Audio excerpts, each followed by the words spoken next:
എല്ലാവർക്കും സുഖമാണെന്ന് വിശ്വസിക്കുന്ന ദൈവത്തിന്റെ നാം വാഴ്ത്തപ്പെടുമാറാകട്ടെ. ഇന്നത്തെ ചെറിയ ചിന്തയ്ക്കായിട്ട് 127 സങ്കീർത്തനം സലോമോന്റെ ഒരു ഗീതം എന്നാണ് പറയുന്നത്. കർത്താവ് വീട് പണിയുന്നില്ലെങ്കിൽ പണിയുന്നവരുടെ അധ്വാനം വ്യർത്ഥമാണ്. കർത്താവ് നഗരം കാക്കുന്നില്ലെങ്കിൽ കാവൽക്കാർ ഉണർന്നിരിക്കുന്നതും വ്യർത്ഥമാണ് എന്നിവിടെ പറയപ്പെടുന്നു. ദൈവത്തിന്റെ ആശീർവാദം ഇല്ലാതെ ആരെങ്കിലും ഭവനം പണിഞ്ഞാൽ അത് വെറും വ്യർത്ഥമാണ്. ദൈവത്തിന്റെ ആശീർവാദത്തോടുകൂടി മാത്രമേ ഭവന നിർമ്മാണം നടക്കുകയുള്ളൂ. നിരവധി ഭവനങ്ങൾ ഒരുമിച്ച് ചേരുന്നതാണ് പട്ടണം. ഈ പട്ടണത്തിന്റെ ശില്പി, പട്ടണത്തിന്റെ കാവൽക്കാര് നമ്മളെ അവിടെ ഏൽപ്പിച്ചിരിക്കുന്ന ഉത്തരവാദിത്വമുള്ള ഒരു ഉപകരണമായിട്ടാണ്.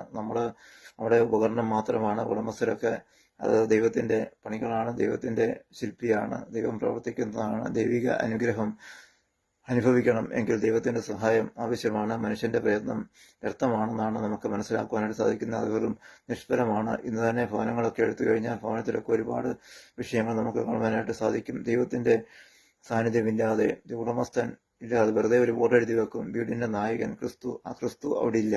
ക്രിസ്തു ഇല്ലാതെ വരുന്നതുകൊണ്ടാണ് ഭവനത്തിലും പ്രശ്നങ്ങൾ ഉണ്ടാകുന്നു, പ്രതികൂലങ്ങൾ ഉണ്ടാകുന്നു, കൊലകൾ ഉണ്ടാകുന്നു, അക്രമങ്ങൾ ഉണ്ടാകുന്നു, പലവിധമായ പ്രശ്നങ്ങൾ കുടുംബങ്ങൾ നമ്മൾ കാണാത്തതായ പല കാര്യങ്ങളും ഇന്ന് സംഭവിച്ചുകൊണ്ടിരിക്കുന്നെങ്കിൽ ദൈവത്തിന്റെ സാന്നിധ്യം ഇല്ല എന്ന് മനസ്സിലാക്കുവാനായിട്ട് സാധിക്കും. അതുപോലെ തന്നെ നമുക്കറിയാം, വേദപുസ്തകത്തിൽ തന്നെ അനേക സംഭവങ്ങൾ വീടിനെ പറ്റി പറയുന്നുണ്ട്, ഭവനത്തെ പറ്റി പറയുന്നുണ്ട്.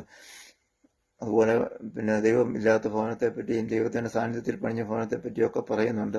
വീട് പണിഞ്ഞത് മണലിന്മേൽ പണിഞ്ഞത് നമ്മൾ കാണുന്നുണ്ട്. അടിസ്ഥാനം വിട്ട് പാറമേൽ പണിഞ്ഞപ്പോൾ അത് ഒരു കുലുക്കവും അതിന് സംഭവിച്ചില്ല. എന്നാൽ മണലിന്മേൽ പണിഞ്ഞത് കാറ്റടിച്ചു, കൊടുങ്കാറ്റ്, ജലപ്രളയം എല്ലാം കൂടെ വന്ന് പേമാരി എല്ലാം വന്ന് തിരമാലയൊക്കെ ആഞ്ഞടിച്ചപ്പോൾ അത് ഒലിച്ച് പോകേണ്ടതായ സാഹചര്യം ഉണ്ടാകേണ്ടി വന്നു. അടിസ്ഥാനം ഇല്ലാതെ പോയി. ദൈവത്തിന്റെ അടിസ്ഥാനമില്ലാതെ ഞാനും നിങ്ങളും എന്ത് ചെയ്താലും അത് മുന്നോട്ട് സ്ഥിരമാകത്തില്ല, മുന്നോട്ട് പോകത്തില്ല എന്ന് മനസ്സിലാക്കണം. കുടുംബത്തിലും പിതാവ്, കുടുംബത്തിന്റെ നാഥൻ ക്രിസ്തു എന്ന് എഴുതി വെച്ചാൽ മാത്രം പോരാ. ആ കുടുംബത്തിൽ അത് ശരിയായിരിക്കണം. അത് ആ നാഥൻ അവിടെ വേണം.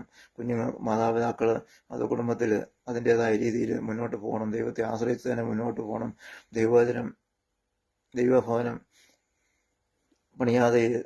ഭവനം പണിയാതെ ഇരുന്നാൽ അത് വൃഥ അധ്വാനിക്കുന്നതിന് തുല്യമാണ്. അതുകൊണ്ട് യാതൊരു ഫലവും ഉണ്ടാകത്തില്ല. ഇങ്ങനെ അനേകം ഭവനങ്ങളെ പറ്റി നമുക്ക് ബൈബിളിൽ തന്നെ കാണുവാനായിട്ട് കഴിയുന്നുണ്ട്. ഒരാൾക്ക് അടിസ്ഥാനമില്ലാതെ ഒന്നും ചെയ്യുവാനായിട്ട് കഴിയത്തില്ല. അടിസ്ഥാനമില്ലാതെ പണിയുന്ന ഭവനങ്ങളൊക്കെയും നശിച്ചു പോകും. കുഞ്ഞുങ്ങൾ ദൈവം തരുന്ന പ്രതിഫലമാണ്. ദൈവം ആണ് നമുക്ക് മക്കളെ തരുന്നത്. അത് നമുക്ക് പ്രതിഫലമാണ്. മക്കൾ ദൈവത്തിന്റെ ദാനമാണ്. എന്നാൽ ഈ കുഞ്ഞുങ്ങളെ ദൈവികമായ ചിന്തയിലൂടെ, ദൈവികമായ കാഴ്ചപ്പാടിലൂടെ അവർക്ക് അല്പസമയം തിരഞ്ഞെടുത്ത് കുഞ്ഞുങ്ങളെ ആ വീടിന്റെ നാഥൻ ക്രിസ്തുവാണെന്ന് മനസ്സിലാക്കി, നമ്മുടെ നാഥൻ ക്രിസ്തുവാണെന്ന് മനസ്സിലാക്കി കൊടുത്ത് അവരെ അതുവഴി നയിക്കുന്നുണ്ടെങ്കിൽ തീർച്ചയായിട്ടും ആ കുടുംബത്തിൽ നല്ല ഫലം കായ്ക്കും. ആ കുഞ്ഞുങ്ങൾ നല്ല ഫലം കായ്ക്കും. മറ്റുള്ളവർ മുമ്പിൽ ദേശത്ത് ഒക്കെ